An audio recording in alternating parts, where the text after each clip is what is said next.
Sometimes it's not what people say, but how you feel when you walk away from them. A truly harmful person often drains your energy just by being present.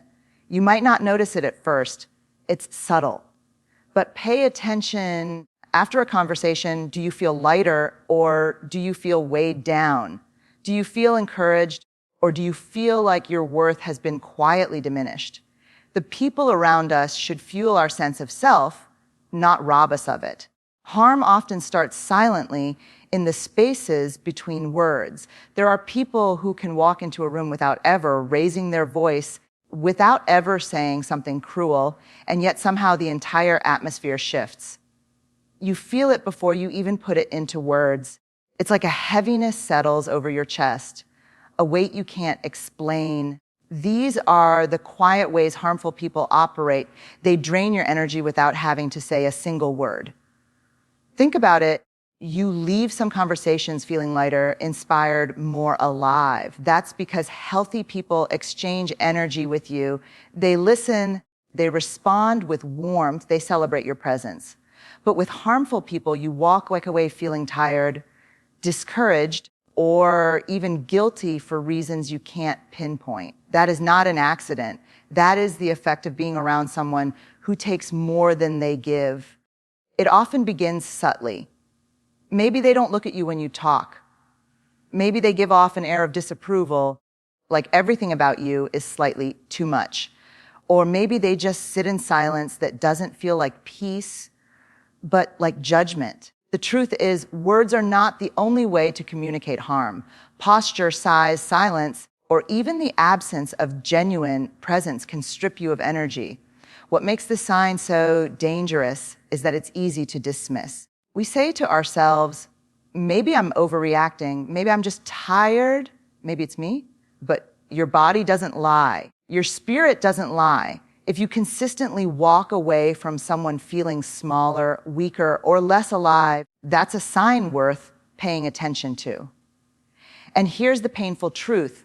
When you are near a truly harmful person, your energy becomes their fuel. They may not consciously admit it, but they thrive on your self-doubt, on your hesitation, on the way you shrink so they can feel bigger. It's like a quiet transaction you never agreed to, your vitality for their power. But you are not powerless. The first step is awareness, naming what's happening. The second is courage, choosing to set limits, to protect your energy, and to walk away when necessary. Because your energy is sacred. It's the core of who you are, and no one has the right to deplete it simply by showing up in your space. So pay attention to how you feel when someone leaves the room. Do you breathe easier? Do you feel relief? Or do you feel nourished and full? That answer will tell you everything you need to know. One of the quietest but most damaging signs of a harmful person is the way they treat what's important to you as though it's nothing. They don't always outright insult you. In fact, that would be easier to recognize and defend yourself against. Instead, they dismiss, diminish, or downplay the things you hold close to your heart. Maybe you share a new idea you're excited about, and they respond with a flat, "That's nice." Maybe you finally accomplished something you worked hard for, and instead of celebrating you, they point out how small or insignificant it is compared to what others have done. Or maybe you open up about your struggles, your dreams, your pain, and they roll their eyes, sigh, or act like you're being dramatic. The harm here is not loud, it's subtle. It's the shrug, the smirk, the quick change of subject. It's the absence of genuine acknowledgement. And over time, that subtle dismissal starts to rewrite your inner dialogue. You start to wonder, maybe my dreams aren't that big. Maybe my struggles aren't valid. Maybe my voice doesn't matter. That's the danger. When someone minimizes you, you begin to minimize yourself. It's important to understand that people who do this are not neutral. Minimization is a form of control. By making what matters to you feel small, they keep you from expanding, from feeling proud, from trusting your own worth. They lower your ceiling so you won't grow higher than their comfort level. It's a quiet way of keeping you contained. And here's what makes it even more destructive. They often disguise it as jokes or advice. They'll say things like, "Oh, that's cute, but don't get your hopes up," or "That's nothing, wait until you've done something real." On the surface, it doesn't sound cruel, but the effect is the same. You walk away questioning the value of what matters most to you. When someone truly cares about you, they don't have to fully understand your dream or share your passion to respect it.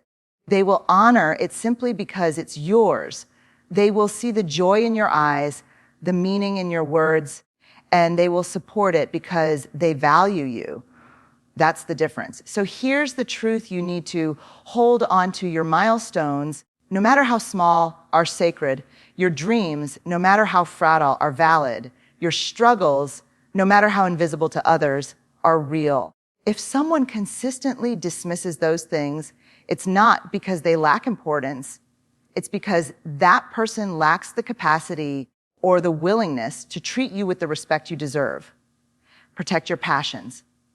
Protect your joy. Protect your right to celebrate your own victories, even if no one else claps. Never let someone's dismissal rewrite the value of your story, because what matters to you is enough.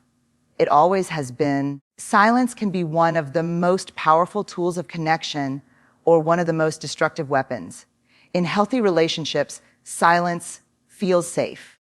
It feels like presence. You can sit with someone without needing to fill the space, and their quietness wraps around you like comfort. But when you're near a truly harmful person, silence feels different. It feels sharp. It feels cold. It feels like a wall deliberately built to keep you out. Harmful people often use silence not as a pause for peace, but as a method of control. They withhold words, affection, or acknowledgement in order to punish you. This is sometimes called the silent treatment, but it's far more than just being quiet. It's a calculated withdrawal meant to make you feel invisible, unworthy, and desperate for their attention again. You'll notice it in small ways at first. You bring up something important and they don't respond. You share your feelings, and instead of leaning in, they look away or let silence hang heavy in the room. You send a message and they deliberately delay their reply, not because they're busy, but because they want you to feel the sting of being ignored. Silence becomes their way of saying, "You don't matter enough to be acknowledged." The painful part is what this silence does inside you. When someone repeatedly withholds response, you start to fill in the blanks yourself. You think, did I do something wrong? Am I not worth their time? Should I have stayed quiet? And in that way, their silence becomes a loud narrative in your own mind. It convinces you to doubt yourself, to question your worth, to carry guilt that was never yours to hold. This is why their silence is so dangerous. It doesn't just leave you without answers, it plants seeds of self-doubt. And over time, you may even begin to silence yourself before they can. You stop bringing up your needs. You stop expressing your feelings. You stop asking for what you deserve because you've learned that silence will meet you on the other end. That's how harm works. It doesn't just control the moment, it reshapes your behavior. But let's be clear, silence itself is not the enemy. There is silence that heals, silence that listens, silence that honors presence. The difference is in how it feels. Healthy silence feels like safety. Harmful silence feels like punishment. And your body knows the difference. If you find yourself shrinking, questioning, or apologizing just to end someone else's silence, that is not peace, it's manipulation. And you deserve better than to live in a space where words are withheld like weapons. Your voice matters. Your feelings matter. And if someone's silence consistently makes you feel less than, then the message is loud and clear. Their silence is not about you being unworthy. It's about them choosing control over connection. One of the clearest and most exhausting signs that you're near a harmful person is the constant tension in your body. You start to notice that before you speak. You rehearse your words in your mind. You measure your tone. You carefully choose your timing. You tell yourself, don't upset them, don't trigger them, don't say too much. This isn't thoughtfulness, it's survival. It's what happens when someone has created an environment where you feel like you're walking on eggshells all the time. The truth is, your body always tells the story before your mind admits it. When you're around a person who is safe, your shoulders drop, your breath flows naturally, and you feel at ease. But when you're near someone harmful, your body stiffens. You brace for impact even when nothing has happened yet. That's your nervous system warning you this space is not safe. And here's the heartbreaking part. Walking on eggshells becomes a habit. At first, it's just with them. You avoid saying certain things to keep the peace. You downplay your feelings so you don't get mocked. You swallow your truth so you don't spark their anger or indifference. But slowly, that habit leaks into other areas of your life. You start second-guessing yourself everywhere. You hesitate to be authentic, even with people who love you. And you forget what it feels like to just be without fear of backlash. This is one of the most damaging effects of being near a truly harmful person. They don't just control moments, they shape how you show up in the world. They make you shrink, dim, and censor yourself until you barely recognize your own voice. And all of this happens quietly. There may be no shouting, no obvious abuse, but the harm is written in the way you're always calculating, always anticipating, always managing their emotions instead of honoring your own. It's easy to excuse this behavior by saying, that's just how they are. I don't want to upset them. It's better to keep things smooth. But here's the truth. If being yourself feels unsafe, then that relationship is not healthy. Love does not demand constant self-editing. Friendship does not require you to suppress your truth. Safety should not mean silence. Healthy relationships give you space to breathe, to make mistakes, to speak freely without fear of punishment. Harmful ones force you into a performance, careful, cautious, controlled. And walking on eggshells isn't love, it's bondage. If you recognize this feeling in your life, pause and listen to your body. That constant tension is not weakness, it's wisdom. It's your inner compass trying to guide you out of harm, because you were never meant to live in fear of breaking eggs with every step. You were meant to stand firm, walk freely, and speak boldly in spaces where you are valued. One of the most confusing and dangerous signs of a truly harmful person is their inconsistency. They don't wear just one face, they wear many to the outside world. They might look kind, charming, or even admirable. But behind closed doors, when the audience is gone, they reveal another version of themselves, cold, dismissive, or even cruel. This split leaves you questioning reality, wondering which version is the real one. In public, they can be the life of the room. They smile, they laugh, they appear supportive, and others sing their praises. People might even tell you, you're so lucky to have them in your life.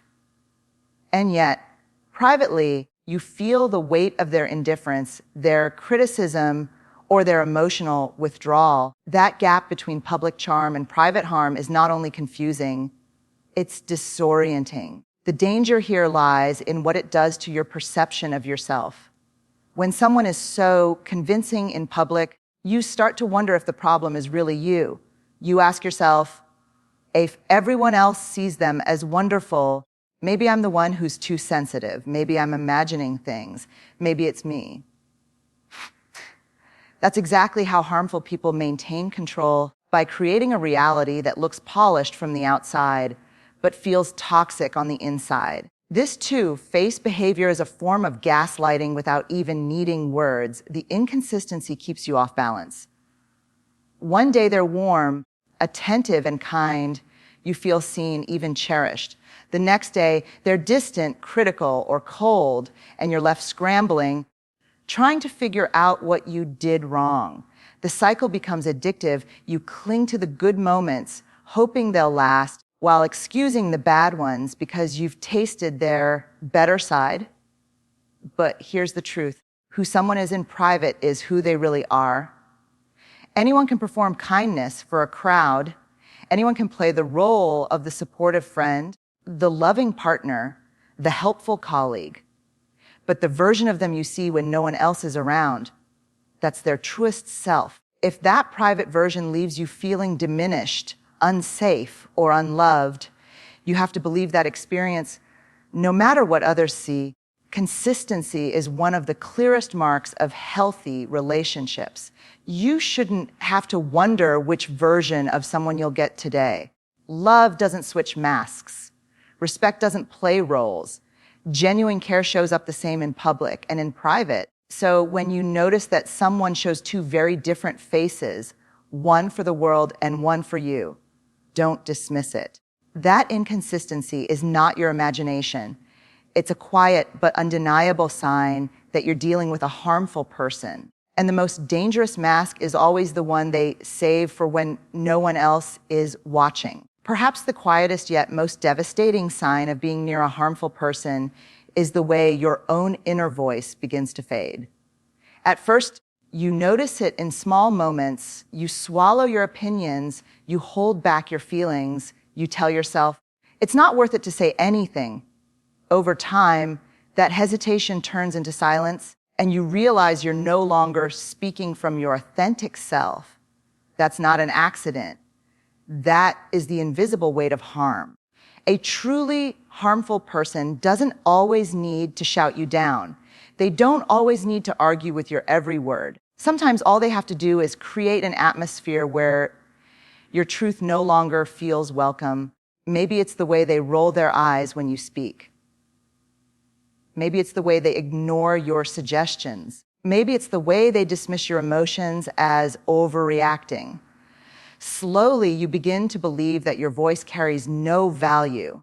And when your voice begins to disappear externally, it begins to disappear internally too. You stop trusting your own instincts. You second-guess your choices.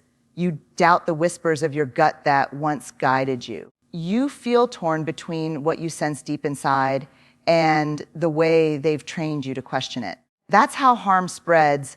It doesn't just silence your mouth, it silences your spirit. This is one of the most heartbreaking forms of manipulation because it steals something sacred, your connection to yourself.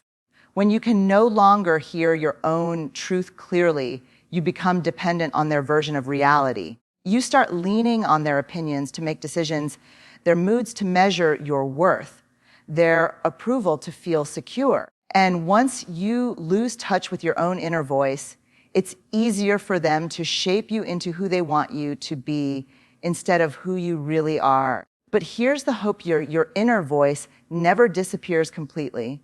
It may grow quiet, it may feel buried, but it is still there, waiting for you to give it permission to speak again.